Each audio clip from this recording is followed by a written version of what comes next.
all. Thank you for your presence this evening.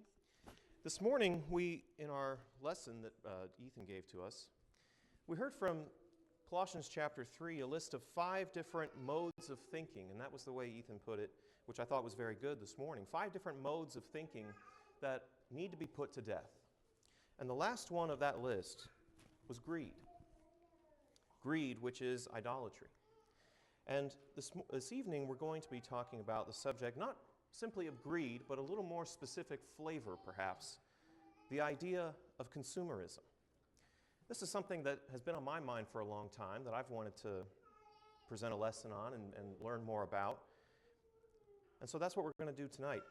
And I wanted to start by posing this question: are there vices that are silly vices? What do you think? Is gossip kind of a, it happens sometimes, yeah, I really shouldn't. White lies, well, I didn't want to embarrass them. I just wanted out of the situation. It was an easy out. No one got hurt. What about a little gluttony? Oh man, I know I've had too much, but I just can't say no. Or sometimes we joke about things like road rage, getting mad at motorists and yelling at them or lashing out. And sometimes those are silly. Sometimes we kind of laugh about those kinds of things. And maybe consumerism goes on that list. Oh, I just couldn't say no. I had to treat myself. And I think that this idea of it being more of a silly kind of vice can be a problem for us. It can be something to worry about. Because this, to me, matters a lot. This subject is tied to this mode of thinking, this greed in Colossians chapter 3, which is a worldly way of thinking. A worldly way of thinking that needs to be put to death. That is serious. And I believe that this subject matters to us especially because consumerism is so integral to the American experience. In our country, it's almost benign when consumerism abounds all around us. It's seen as normal. Things that we expect are just the way things are. Of course, every household lives in their own house. Of course, every person who works owns and drives their own car. Of course, I have, Brace has used this analogy before, a choice of what shirt I wanted to put on in the morning. That's just normal life. Of course, that's the way things are. And so it sneaks up on us, and it rears itself in our lives when maybe we weren't looking for it. Maybe we weren't on the guard against it.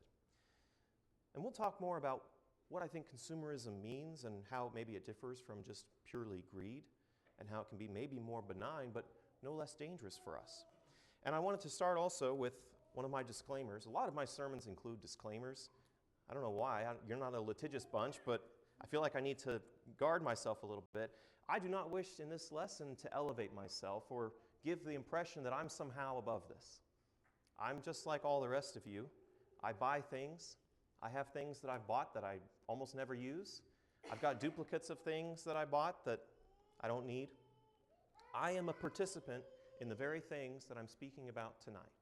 So if any of you feel like something I say is aimed at you or directed at you, just know that I am not immune. I am not saying this from a position on high where I'm looking down on people who shop or do any of the things that we're talking about tonight. And one more disclaimer I wanted to make is that much of what we will look at does fall into this realm of it's hard to say what people's motives really are. And for that, just take a look, if you will, at a passage in Ecclesiastes chapter 5. Ecclesiastes, the wisdom literature of Solomon, where he's musing about the experiences of life, contains this idea of wealth and whether it's any good or not. And in chapter 5 of Ecclesiastes, verse 10, it starts out, "The one who loves money will never be satisfied with money. He who loves wealth will never be satisfied with his income. This also is futile. When someone's prosperity increases, those who consume it also increase. So what does its owner gain, except that he gets to see it with his eyes?" But if you skip down just a few verses in this very thought, we come to verse 19. We'll start in verse 18 to pick up the beginning of the thought. Again, same chapter in Ecclesiastes.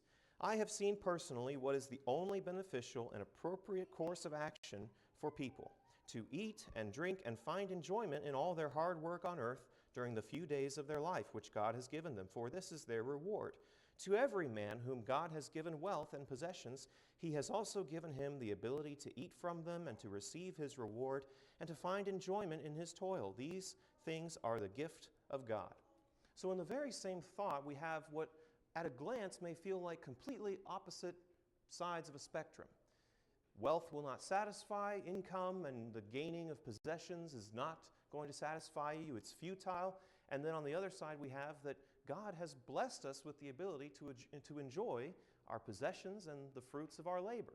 So obviously there's some place where we must land in between these two, and I don't think they're necessarily extremes, but you get the idea. Where does consumerism really fit into this picture? Is it on the money is bad and I should reject it at all costs side, or is it at the other side of, well, I better live it up. If this is the only life I get, God's blessed me with all these things, why not indulge? And maybe as we go on, we'll be able to answer this for ourselves. Now I'd like to get into the core reading for this evening's lesson, and that's in Luke chapter 12, where Joss read for us a moment ago. And we'll be reading several different accounts back to back of lessons that Jesus was giving, all surrounding this subject of wealth and possessions and having things. The idea of consumerism is a little more specific than greed, and I made this point earlier.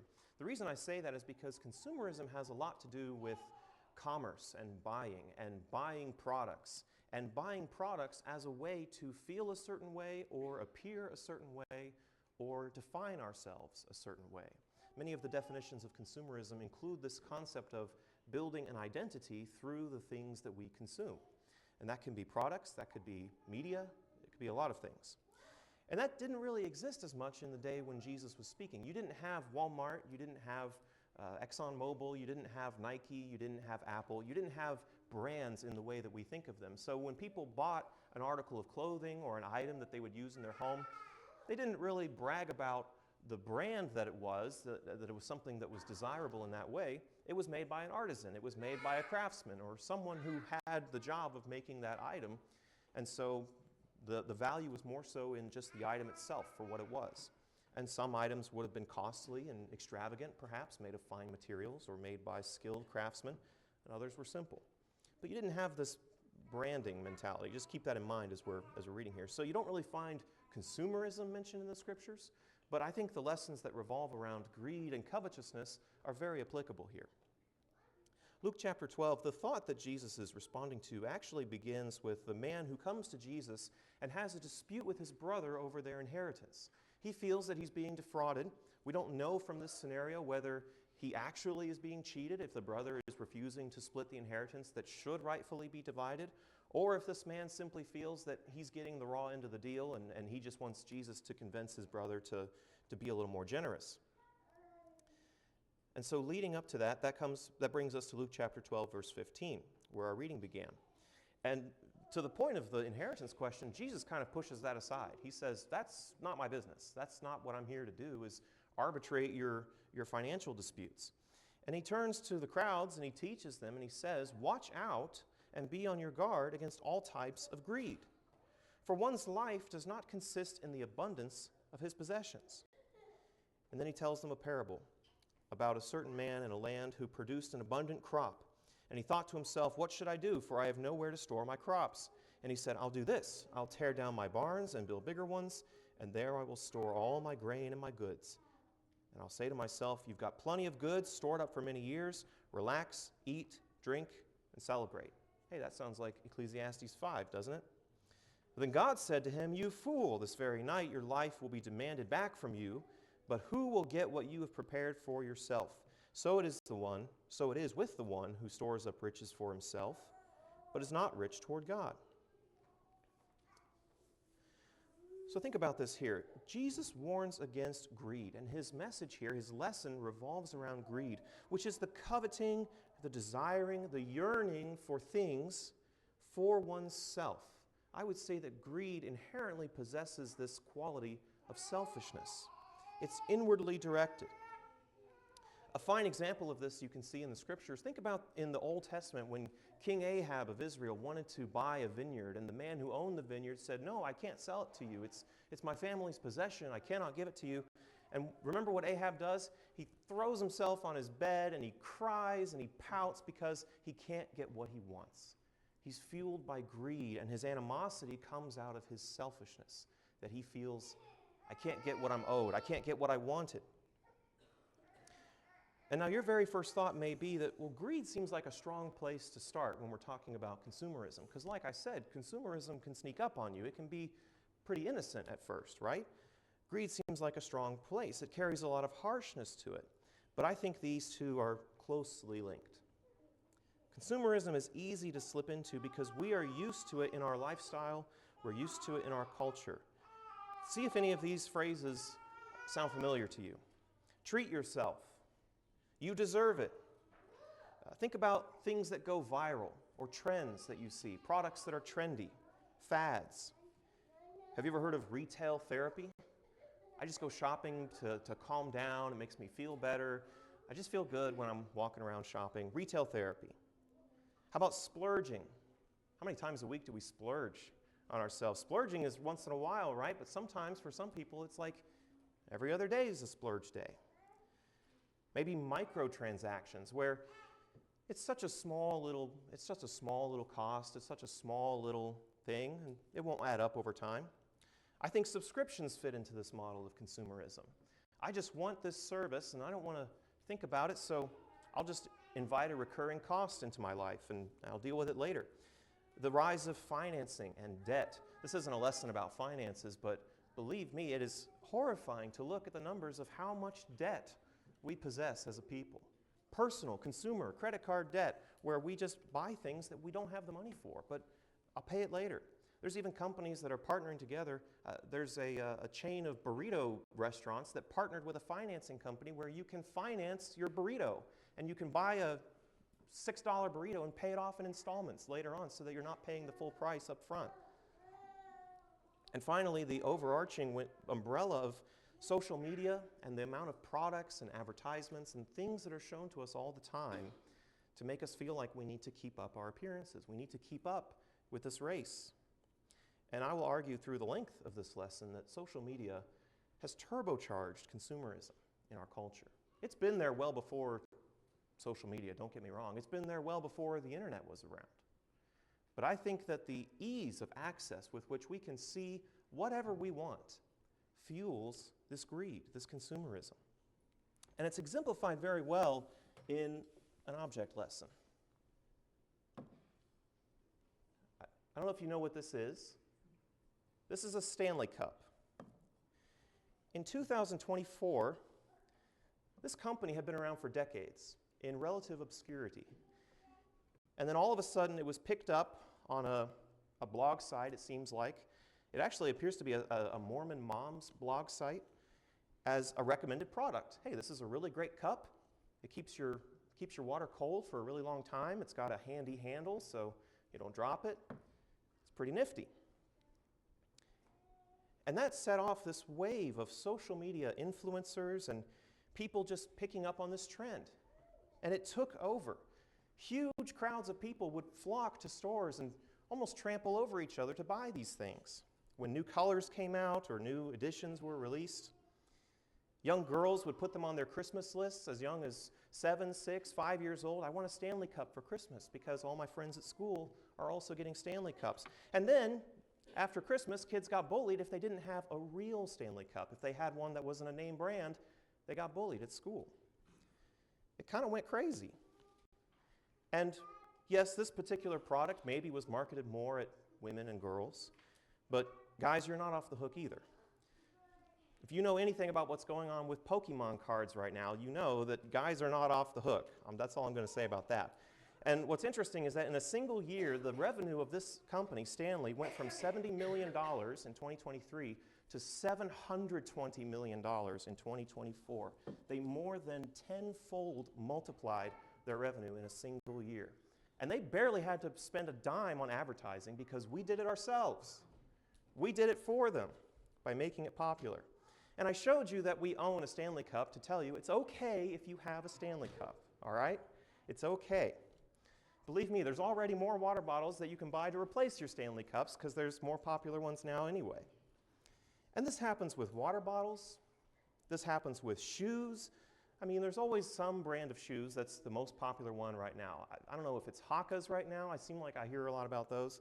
Maybe it's, I mentioned the Pokemon card things. It made international news when people thought that the Nintendo Switch 2 was going to be hard to buy when it first came out. This video game console, it makes the news. It almost influences geopolitics because we had to change some of our tariff negotiations over this video game console.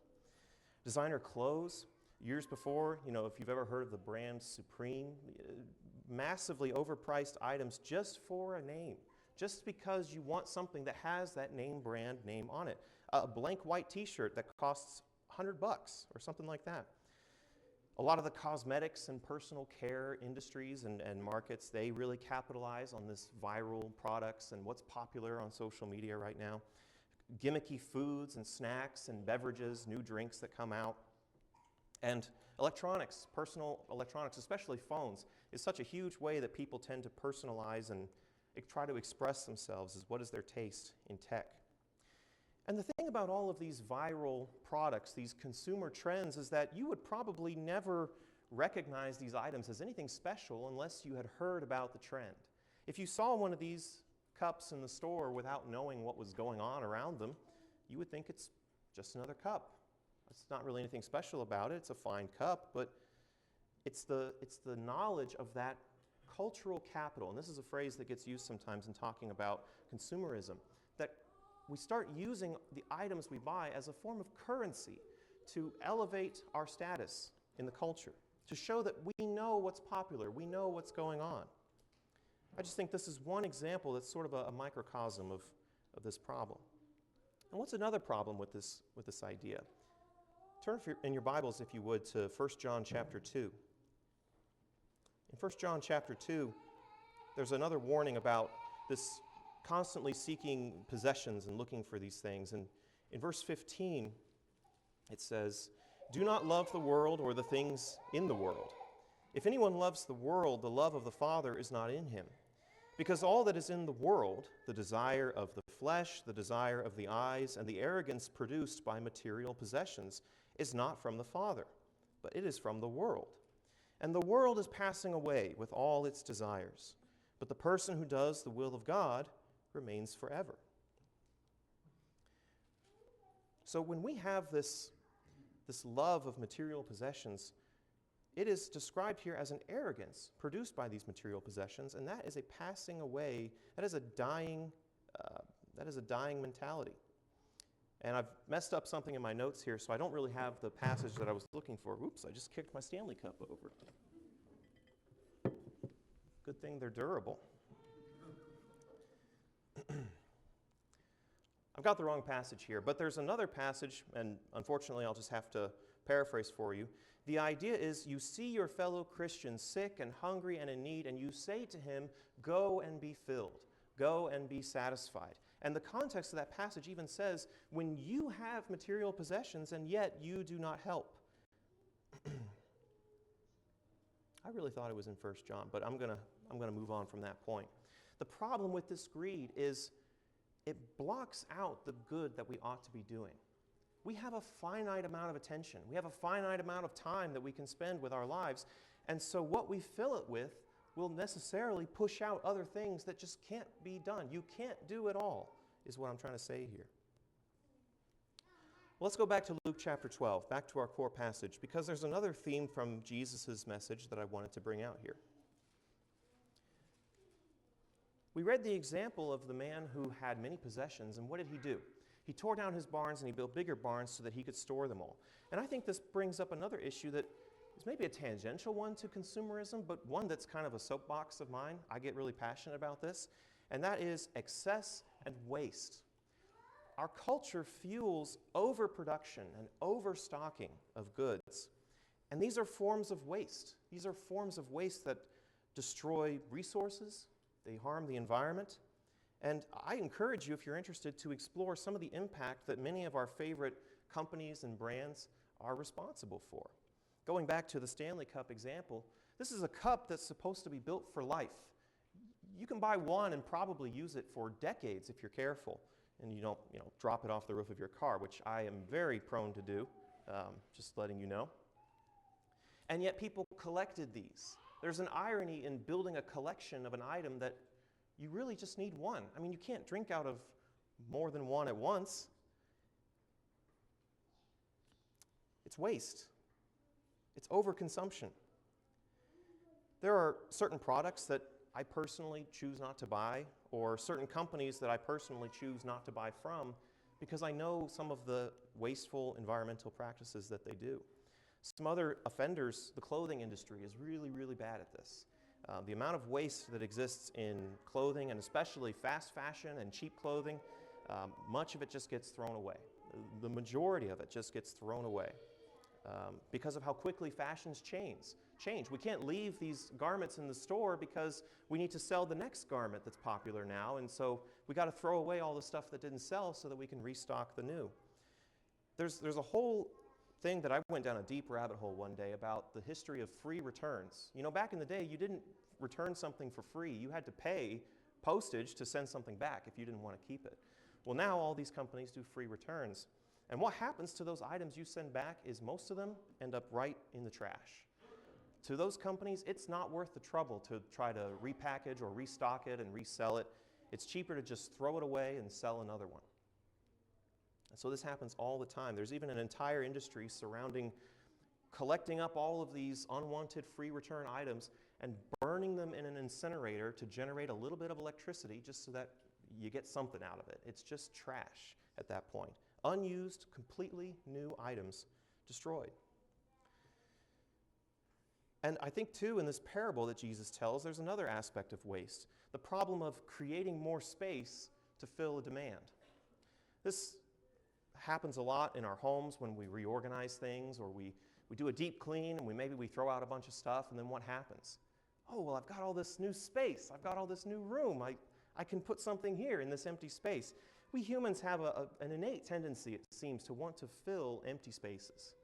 And there's popularity of organizing trends. Maybe there's a drawer organizer or certain shelving that, oh, that's really nifty. I can fit more things in this space if I buy this product that helps me organize better. And it just is an induced demand situation. We create more space to fill things with, and so we fill it. It's like when you expand a highway, build another lane on an interstate, and what happens? Everybody thinks, oh, it's faster to take the interstate now. They flock to the interstate, and there's more traffic. It's induced demand. It happens all the time. There's waste to be found in this mentality of, well, if I have more, I need to build more so that I can have even more. The next problem we find in Jesus' lesson here, let's read on. In Luke chapter 12, let's look at verse 22. He then transitions the thought to another idea revolving possessions. Jesus then said to his disciples, "Therefore I tell you, do not worry about your life, what you will eat, or about your body, what you will wear. For there is more to life than food, and there is more to body than clothing. Consider the ravens. They do not sow or reap. They have no storeroom or barn, yet God feeds them. How much more valuable are you than the birds? And which of you by worrying can add an hour to his life? So if you cannot do such a very little thing as this, why do you worry about the rest? Consider how the flowers grow. They do not work or spin, yet I tell you, not even Solomon in all his glory was clothed like one of these. And this is how God clothes the wild grass, which is here today and tomorrow is tossed into the fire to heat the oven. How much more will he clothe you, you people of little faith? So do not be overly concerned about what you will eat and what you will drink, and do not worry about such things. For all the nations of the world pursue these things, and your Father knows that you need them. Instead, pursue his kingdom, and these things will be given to you as well. Do not be afraid, little flock, for your Father is well pleased to give you the kingdom. Sell your possessions and give to the poor. Provide yourselves purses that do not wear out, a treasure in heaven that never decreases, where no thief approaches and no moth destroys. For where your treasure is, there your heart will be also." So here Jesus gives them this great warning against being fearful about material possessions. And I'm going to use the word preoccupied here because it kind of suits my point. There's this idea of a preoccupation with food and clothing and possessions that Jesus stresses should not make up the majority of what we worry about. It shouldn't be our primary concern how we feed ourselves, clothe ourselves, or what we look like, because after all, as Jesus says, Solomon couldn't even beat the lilies of the field, so why try to keep up with fashion trends if nature's going to win out anyway? This idea of always wanting and thinking about the next thing that you want is a huge consumption of our time. And I'm speaking for myself here now. I am a big shopper. I just don't buy. I like to research and shop and look at things and learn about things and listen to other people talking about things that I have no intention of ever buying. I just do it for the curiosity. And I'll tell you, it's a time sink. The time that I have spent thinking about things that don't even matter, that I'm not even going to buy, when instead I could be using that time for laying up treasures where it lasts. Those excursions of research and shopping, they don't last. They don't remain.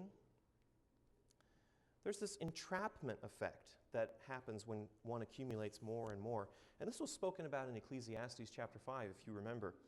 The more we start to buy, the more obligations we start to have. I mean, think about it. Have you ever heard of the phrase being house poor?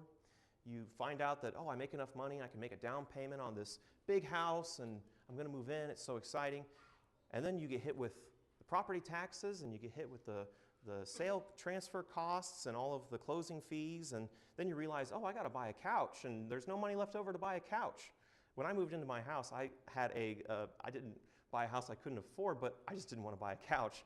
I had a camp chair in my living room, and that was my only piece of furniture for several months, and I was happy.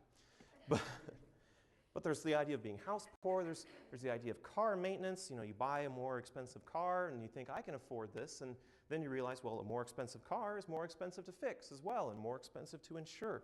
We give ourselves more and more obligation when there's more and more wealth. And remember what Solomon said in Ecclesiastes, with more wealth just comes more people seeking your wealth. The more wealth I have, the more it slips away from my fingers because more and more people come knocking on my door needing my money. How about all these trendy kitchen appliances that need, special, you can only use this brand of soda mix, you can only use this brand of coffee to make coffee in this coffee machine. All these kind of things, they get you. Razor handles are cheap and then the cartridges are expensive. They get you hooked and then you're stuck. So if you find yourself having more and more and more problems keeping up, or finding yourself, how am I making ends meet? How am I just buried under all of this? When did this happen? How did this happen? It's this creep. It's this thing that we don't even really notice when it's happening, and we don't even really acknowledge it. It's a preoccupation. Then it fills our time. Then the worrying sets in. Now you're actually worrying, not just dreaming about stuff you wish you had, but you're worrying about what you do have and whether you can keep it up or not. The last point I wanted to make this evening is one that we actually need to go to Matthew chapter 19 for. This is a similar passage where Jesus is dealing with this point about greed and covetousness, but it's the idea of consumption as an identity. In Matthew chapter 19, it's the conversation with the young ruler who was wealthy, and he came to Jesus seeking answers. He wanted to know how to be saved. Jesus said, keep the commandments, and he says, I have. I've done it well from my youth. And Jesus says in verse 21, if you want to be perfect, go and sell your possessions and give the money to the poor, and it will be a treasure in heaven. Then come and follow me. But when the young man heard this, he went away sorrowful, for he was very rich. Then Jesus said to his disciples, I tell you the truth, it will be hard for a rich person to enter the kingdom of heaven. Again, I say it is easier for a camel to go through the eye of a needle than for a rich person to enter the kingdom of God. And the disciples were greatly astonished when they heard this and said, then who can be saved?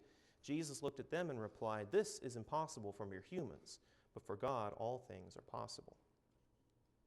Why was it so hard for the rich young man to part with his possessions and follow Jesus? We can ask ourselves that question.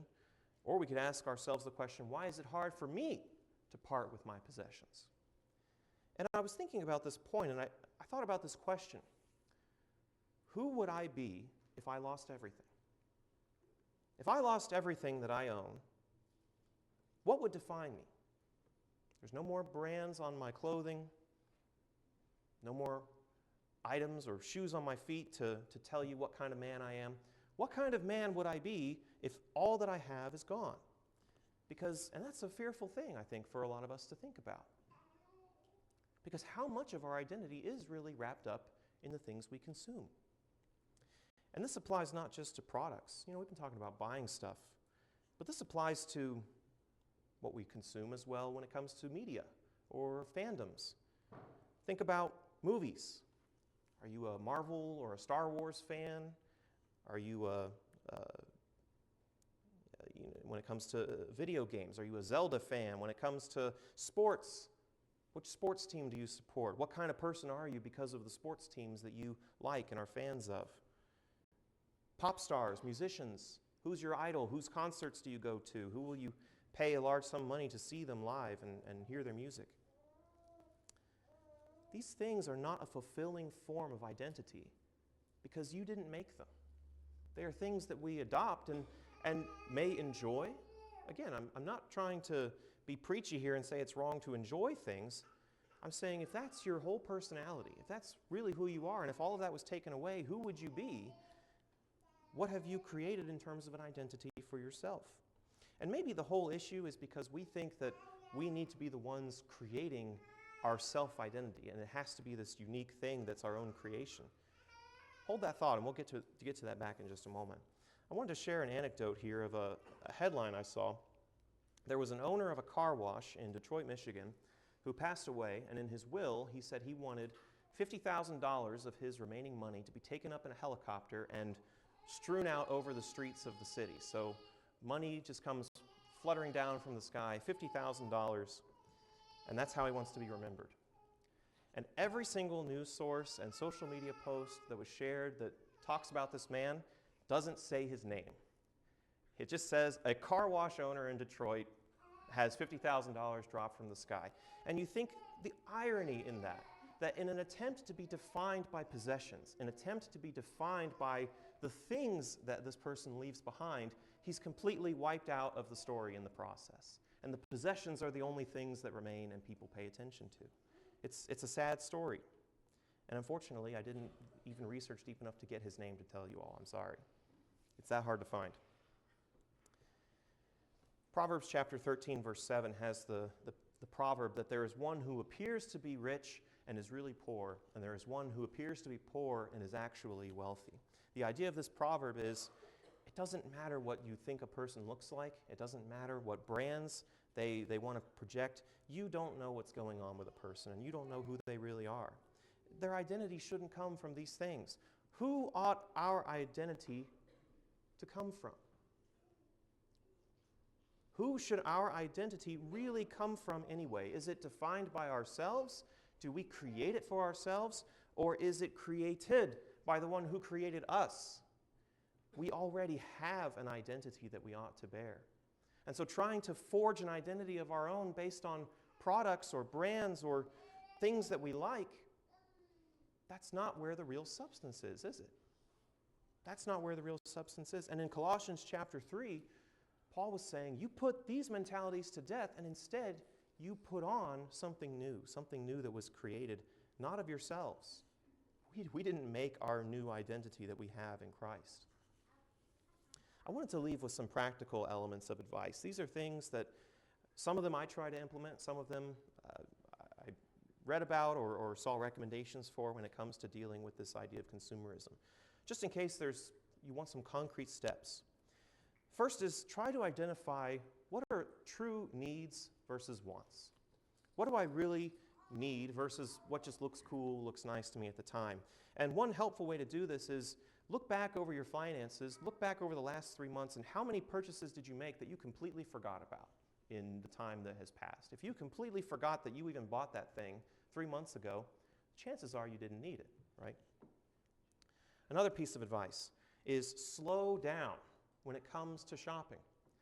And what I mean by that is the amount of friction that exists to buy something today is seconds. If you're scrolling on TikTok and then you see, oh, there's a product here, here's a link, it takes me to where I can buy it with one click, it's on my doorstep tomorrow. Took 2 taps of a finger and 5 seconds to spend my money and buy something. So slow down. I would recommend don't shop on your phone. something that you always have with you, is always handy at any moment of the day.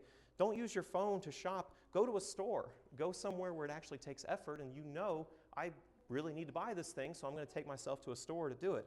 And if it's not sold in stores, you have to buy it online. Use a laptop or a desktop computer that you don't always carry with you so that you know this is an intentional act. I'm buying this because I'm purposefully trying to do this. Social media. Reduce your intake of information. We know way too much about way too many things, and that's why we know all these trends are going on, is through this intake of information. So slow down, reduce how much information you're taking in. If you find yourself saddled with a lot of last year's fad products, then maybe, cut out some of the ways in which you learned about those things. Trust me, you won't be unhappy for not knowing what the latest popular shoe is. Maybe that's just me. I'm speaking for myself here. Here's a couple interesting ones that I heard some people talking about and I wanted to share. Think about what you create rather than what you consume. And is it possible for you to create more than you consume in your life? It doesn't mean you have to be a great painter. It doesn't mean you have to be a sculptor.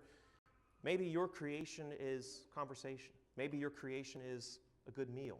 Maybe your creation is music. Maybe your creation is sharing ideas that you learn and read about and communicating those to others, teaching. Can you create more than you can consume? And a great way to know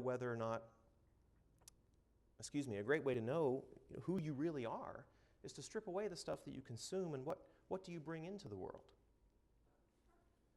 And maybe one last one is, if you find yourself with an increase of goods, like the man in Luke chapter 12 in the parable, if you find yourself with more things than you can store, make an account or make a setting aside of, this is the excess that I need to give away. This is my charity budget. This is my gift budget for other people. If I get a big raise, instead of going out and buying something that's going to immediately consume that, why don't I allow that excess, if I'm living comfortably, let that excess go to others. Let that excess go to serving your fellow Christian who is hungry or in need of clothing. Don't just say to them, be warmed and filled. The point of that passage is do something. Take action with your money. Take action with your labor. And you will find great reward in that.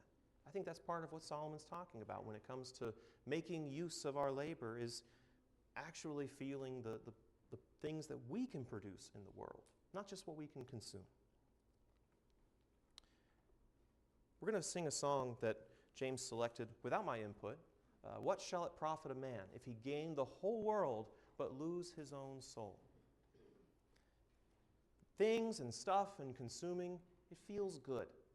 I told you in the beginning, I am not immune. I'm not standing alone as this guy of great resolve and I can just say no to anything and nothing ever tempts me in the store.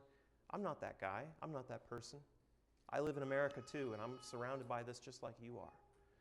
But you will find that there are ways we can just simplify our lives, slow down our lives, slow down our intake of information, and it's good for your pocketbook, and it's good for your mind. It's good for your mental health as well. And if you really apply it and start putting this idea of giving to others rather than taking in only for yourself, then it's good for other people too. It's not just good for yourself, it's good for your fellow Christian. And not just your fellow Christian, it's good for your fellow human. It's good for everybody. If you need the help or the assistance of the congregation here, if we can assist you in any way, if we can help lead you to Christ, if you wish to put on Christ in baptism and begin your walk with Him, whatever we can do, we want to help you. This world is going to die. This world is going to go away. And all the things that you can accumulate in this world, while they may feel good now, are going away. And so if we are stuck in this mode of thinking of greed or mode of thinking of consumerism, that's got to be put to death. And I can work on that, and we can work on that too. And I hope that this has helped you in some way. Maybe it's opened your eyes to something, and we can benefit together. If we can help you in any way, let's stand while we sing and let it be known.